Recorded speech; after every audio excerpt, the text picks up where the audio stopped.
Hello बेटा, good morning to all of you. तो आज हम फिजिकल प्रॉपर्टीज ऑफ अल्कोहल के बारे में पढ़ेंगे कि जो अल्कोहल्स होते हैं इनकी फिजिकल प्रॉपर्टीज कैसे शो करेंगे। तो सबसे पहले हमने यहाँ पे क्या लिया है, फिजिकल स्टेट्स। तो अगर लोअर से लोअर अल्कोहल की बात करें बेटा, मान लो जैसे मिथेनॉल है या हमारे पास इथेनॉल है या प्रोपेनॉल है, ये अल्कोहल हमारे क्या होते हैं, मेनली लिक्विड स्टेट के अंदर एग्जिस्ट करते हैं क्योंकि इनके मेल्टिंग या बॉइलिंग पॉइंट बहुत ज्यादा हाई होते हैं। ओके, तो हाई बॉइलिंग पॉइंट के कारण क्या हो जाएंगे, ये लगभग किसमें, लिक्विड स्टेट में एग्जिस्ट करेंगे। इसके अलावा इनमें से प्लेजेंट स्मेल आती है बेटा, ठीक है, प्लेजेंट स्मेल आती है, अच्छी स्मेल आती है, ठीक है। इसके बाद जो है सेकंड पॉइंट हम किसके बारे में देखेंगे, हम देखेंगे बॉइलिंग पॉइंट्स। बेटा बॉइलिंग पॉइंट के अंदर बोर्ड में क्वेश्चन आ जाता है हमेशा ही कि जो बॉइलिंग पॉइंट्स होते हैं अल्कोहल के, अब अगर हम बात करें किसकी, ROH, तो ये हो गया हमारा ROH, ये अल्कोहल का एक मॉलिक्यूल है, ये अल्कोहल का दूसरा मॉलिक्यूल है। तो इसका ऑक्सीजन इसके हाइड्रोजन के साथ क्या करता है बेटा, इस तरह से ये हमारा इंटरमोलिक्यूलर हाइड्रोजन बॉन्डिंग शो करता है, जिसके कारण अल्कोहल्स के जो बॉइलिंग पॉइंट होते हैं वो हमारे हाई होते हैं। तो हाई बॉइलिंग पॉइंट शो करेंगे बेटा अल्कोहल्स। ओके, तो अल्कोहल्स के बॉइलिंग पॉइंट हाई होने का रीजन क्या है, इंटरमोलिकुलर हाइड्रोजन बॉन्डिंग।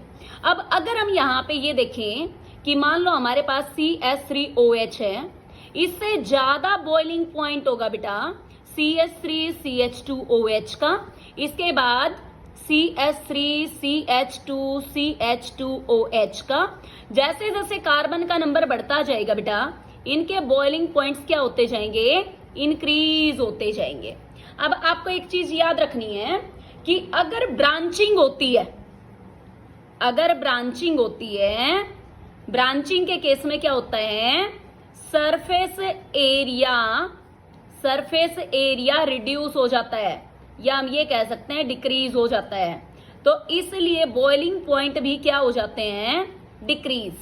तो अब अगर यहां पे एग्जाम्पल आ जाता है ऐसे, जैसे हमने क्या ले लिया, नॉर्मल पेंटेन ऑल, ये ले लिया बेटा, हमने नॉर्मल लिया है, तो क्या ले लिया। अब इसके बाद जैसे हमने आइसो का एग्जाम्पल लिया या फिर हमने नियो का एग्जाम्पल लिया, तो अगर नॉर्मल की बात करते हैं बेटा, CH3 CH2 CH2 CH2 CH2OH, 5 carbon है, अल्कोहलिक ग्रुप है, तो ये पेंटेनॉल का नॉर्मल वाला आइसोमर है। तो इसके बॉइलिंग पॉइंट जो होंगे वो सबसे ज्यादा होने वाले हैं बेटा। इसके बाद जैसे हमने क्या ले लिया, CH3 CH2 CH के ऊपर CH3, ये हो गया CH2OH, और इसके बाद क्या होगा बेटा, CH3 CH3, ये वाला CH3 CH2OH। हालांकि सारे देखो बेटा, ये हमारा अल्फा कार्बन है, एक ग्रुप से अटैच है, ये भी प्राइमरी है, ये भी हमारा अल्फा एक कार्बन से अटैच है, ये भी प्राइमरी है, ये भी हमारा क्या है, जो अल्फा कार्बन है वो एक कार्बन से अटैच है, ये भी प्राइमरी है। लेकिन इसके अंदर पेयरिंग ब्रांचिंग सबसे ज्यादा हुई है, तो इसलिए क्या होगा, इस केस में बॉइलिंग पॉइंट क्या होंगे, मिनिमम होंगे बेटा। तो जैसे जैसे ब्रांचिंग बढ़ती जाएगी बॉइलिंग पॉइंट घटते जाएंगे। ओके, अगर कार्बन का नंबर बढ़ेगा तो बॉइलिंग पॉइंट्स बढ़ेंगे, अगर ब्रांचिंग बढ़ेगी तो बॉइलिंग पॉइंट्स घटेंगे, क्योंकि ब्रांचिंग के कारण सरफेस एरिया डिक्रीज होता जाता है बेटा, और सरफेस एरिया डिक्रीज होने से मतलब जो मॉलिक्यूल्स हैं वो कम जगह में आ जाएंगे, तो जो नंबर ऑफ बॉन्ड्स होगा, जिसको क्या कॉल किया जाता है, मैग्नीट्यूड, वो घटेगा, और जो बॉइलिंग पॉइंट है वो भी क्या हो जाएंगे बेटा, डिक्रीज हो जाएंगे। ओके, अब अगर हम यहाँ पे ऑर्गेनिक केमिस्ट्री के अंदर बात करें, ये तो हमने सिर्फ किसका जिक्र किया है बेटा, सिर्फ अल्कोहल का। अब अगर हम ऑर्गेनिक केमिस्ट्री के अंदर बात करते हैं, तो अगर equal number of carbon atoms हैं, equal number of carbon atoms अगर प्रेजेंट हैं, तो सबसे ज्यादा बॉइलिंग पॉइंट होते हैं बेटा कार्बोक्सिलिक एसिड के। उसके बाद नंबर आता है ROH अल्कोहल का, फिर किसका आता है RCOR कीटोन का, और फिर आता है RCHO का एल्डिहाइड का, और उसके बाद आते हैं एल्केन्स, इनका सबसे कम होता है बेटा। तो यहां पे सबसे स्ट्रॉन्ग हाइड्रोजन बॉन्डिंग होती है अगर इसकी बात करें तो, जैसे R C double bond O O H, इधर क्या आया R C double bond O H. तो क्या होगा, इस तरह से एक मॉलिक्यूल कार्बोक्सिलिक एसिड का दूसरे मॉलिक्यूल के साथ डाइमर की फॉर्म में एग्जिस्ट करेगा स्ट्रॉन्ग हाइड्रोजन बॉन्डिंग के कारण।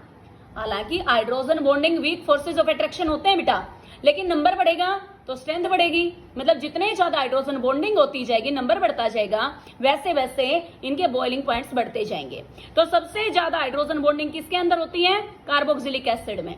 इसलिए कार्बोक्सिलिक एसिड के बॉइलिंग पॉइंट्स पूरी ऑर्गेनिक केमिस्ट्री में सबसे ज्यादा होते हैं। फिर हाइड्रोजन बॉन्डिंग किसके अंदर ज्यादा है, अल्कोहल में। कीटोन के अंदर हाइड्रोजन बॉन्डिंग नहीं होती, लेकिन दो बल्कि ग्रुप की प्रेजेंस के कारण इनके बॉइलिंग पॉइंट्स हाई होते हैं। इसमें बॉइलिंग पॉइंट्स सिर्फ एक आर ग्रुप के कारण है बेटा, एक एल्काइल ग्रुप के कारण है। तो यहाँ पे सबसे ज्यादा स्ट्रॉन्ग हाइड्रोजन बॉन्डिंग, फिर उसके बाद ये, इसमें दो एल्काइल ग्रुप प्रेजेंट होंगे और इसके अंदर एक एल्काइल ग्रुप है। और जो हमारे पास आर एच होते हैं, दैट मीन्स जो एल्केन होते हैं, इनके अंदर हाइड्रोजन बॉन्डिंग हो ही नहीं सकती है। इनके अंदर कौन से बॉन्ड चलते हैं बेटा, वीक फोर्सेस ऑफ अट्रैक्शन, जिनको van der Waals forces call किया जाता है। क्लियर बेटा। अब इसके बाद हमारे पास क्या आता है, सोल्यूबिलिटी। सोल्यूबिलिटी, अब हमें ये पता है कि जो हमारे एल्कोहल्स होते हैं, ये हो गया हमारा एल्कोहल का मॉलिक्यूल और ये हो गया हमारा HOH वाटर। तो एल्कोहल का ऑक्सीजन बेटा इसके हाइड्रोजन के साथ क्या करेगा, अगेन वाटर के साथ एल्कोहल के मॉलिक्यूल ने क्या किया है, इंटरमोलिक्यूलर हाइड्रोजन बॉन्डिंग की है बेटा। तो इसके कारण जो ये एल्कोहल्स होते हैं ये हाईली सोल्यूबल होते हैं बेटा। एल्कोहल्स जो होंगे, alcohols are highly soluble in water due to intermolecular hydrogen bonding. Okay, अब जो एल्कोहल्स है बेटा ये हाईली सोल्यूबल है। कितने भी रेशियो में वाटर ले लो और कितने भी रेशियो में अल्कोहल ले लो, ये पूरी तरह से डिसोल्व हो जाते हैं। लेकिन जैसे जैसे आर का साइज बढ़ेगा, as the number of carbon atoms in alkyl group, alkyl group मतलब आर, इसके अंदर जैसे जैसे कार्बन का नंबर बढ़ता जाएगा, सोल्यूबिलिटी डिक्रीज होती जाएगी बेटा। अब देखो हमने क्या कहा, CH3OH, यहां से CH3CH2OH, जैसे जैसे कार्बन का नंबर नीचे की तरफ बढ़ता जाएगा क्या होता जाएगा, जो ये आर ग्रुप है बेटा, ये हमारा क्या है, जो आर ग्रुप है ये तो हमारा नॉन पोलर है, ठीक है, नॉन पोलर कोवलेंट पार्ट है ये वाला। तो जितना ज्यादा नॉन पोलर पार्ट का साइज बढ़ता जाएगा वाटर के अंदर, दैट मीन्स पोलर सॉल्वेंट्स के अंदर, उनकी सोल्युबिलिटी क्या होती जाएगी, डिक्रीज होती जाएगी। क्या होती जाएगी बेटा, सोल्युबिलिटी डिक्रीज होती जाएगी। अब इसके बाद जो इसकी फोर्थ क्वालिटी आती है वो क्या है, फोर्थ प्रॉपर्टी बेटा, फिजिकल प्रॉपर्टीज, वो हमारी क्या होती है, इंपॉर्टेंट पॉइंट है बेटा ये भी, फॉर्मेशन ऑफ एल्कोहोलेट्स। ये क्या होता है, देखो जो हमारे CaCl2 होते हैं एंड जो MgCl2 होते हैं, ये हाइग्रोस्कोपिक इन नेचर होते हैं बेटा, ये इलेक्ट्रॉन डेफिशिएंट स्पीसीज हैं। अगर शेयरिंग करें तो कैल्शियम और मैग्नीशियम का सिर्फ टेट्रेट पूरा होता है। देखो मैग्नीशियम मेनली कोवलेंट बॉन्ड बनाता है बेटा, स्मॉल साइज के कारण।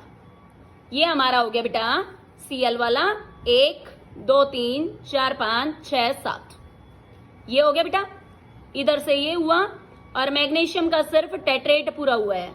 तो इसको हम क्या बोल सकते हैं, इलेक्ट्रॉन डेफिशिएंट। इसका मतलब हम इसको क्या कह सकते हैं, लेविस एसिड कुछ हद तक। वैसे मेटल है, मेटल शेयरिंग करता नहीं है, लेकिन मैग्नीशियम जो स्मॉल साइज है बेटा, जिसके कारण शेयरिंग में थोड़ा सा इसका क्या है, इन्वॉल्वमेंट रहता है। तो ये क्या करते हैं, CaCl2 और MgCl2, ये वाटर मॉलिक्यूल्स को अपनी तरफ खींच लेते हैं। देखो जैसे यहाँ पे हम एग्जाम्पल लेते हैं एक बार, अगर मान लो हमारे पास नमक है घर में, कॉमन सोल्ट है NaCl, वो कभी भी पानी नहीं सोखता है बेटा, उसके अंदर ये मिलाए जाते हैं।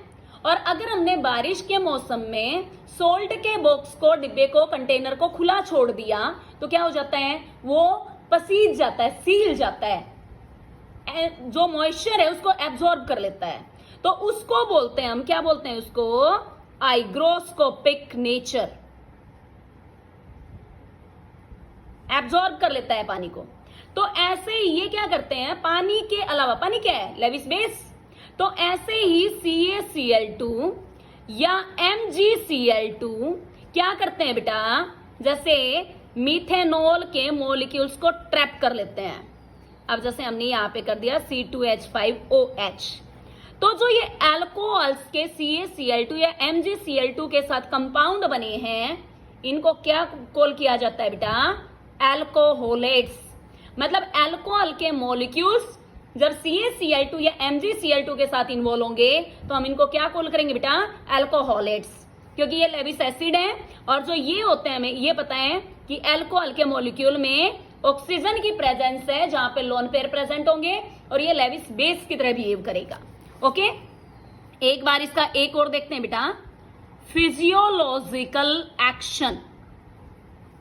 अब हमें पता है अच्छे से कि जो अल्कोहल्स होते हैं उनका हमारी बॉडी के ऊपर क्या इफेक्ट होता है।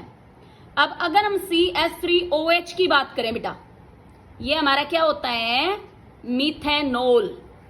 ये जो होता है बेटा मीथेनॉल, ये पॉइजनस होता है नेचर में, पॉइजनस है, दैट मीन्स हाईली टॉक्सिक है। अगर हमने इसको इनहेल कर लिया, पी लिया, तो ये क्या करता है, ये ब्लाइंडनेस कोज करता है बेटा, और फिर धीरे धीरे आदमी की डेथ हो जाती है अगर ज्यादा अमाउंट में ले लिया तो। लेकिन अब अगर हम C2H5OH की बात करें, दैट इज आवर इथेनॉल, या हम जिसको कह सकते हैं इथाइल एल्कोहल, ये ड्रिंकेबल है बेटा। और ये जो होती है, ये हमारी होती है कोरोसिव इन नेचर, मतलब जब हम इसको पिएंगे तो ये कोरोसिव इन टच होती है, जो इथाइल एल्कोहल है। तो ये क्या करती है बेटा, ये हमारे सेंट्रल नर्वस सिस्टम को अफेक्ट करती है, इससे अफेक्ट होता है। और हमें पता है ये क्या करता है, जो अल्कोहल होता है बेटा, ये सोचने की शक्ति को कम कर देता है। ये होता है हमारा रिएक्शन टाइम, रिएक्शन टाइम को क्या कर देता है, बढ़ा देता है, मतलब रिस्पोंड करने की जो पावर है उसको बढ़ा देता है, आदमी आसानी से रिस्पोंड नहीं कर पाता है। और जो हमारे, अगर इसको एक्सेस में ले लिया जाए बेटा, तो जो हमारे लंग्स होते हैं या फिर लीवर होते हैं या किडनी होती है, इनको ये अफेक्ट करते हैं बेटा। तो ये फिजियोलॉजिकल एक्शन होगा बेटा। तो आप आज एक बार इसकी फिजिकल प्रॉपर्टीज के बारे में अच्छे से पढ़ेंगे, खासकर बॉइलिंग पॉइंट्स, सोल्युबिलिटी और अल्कोहोलेट्स की फॉर्मेशन के बारे में। ओके, तो शाम तक आपकी दूसरी वीडियो भी मैं कोशिश करूंगी डालने की केमिकल प्रॉपर्टीज ऑफ अल्कोहल के ऊपर। ओके बेटा, thank you, have a nice day.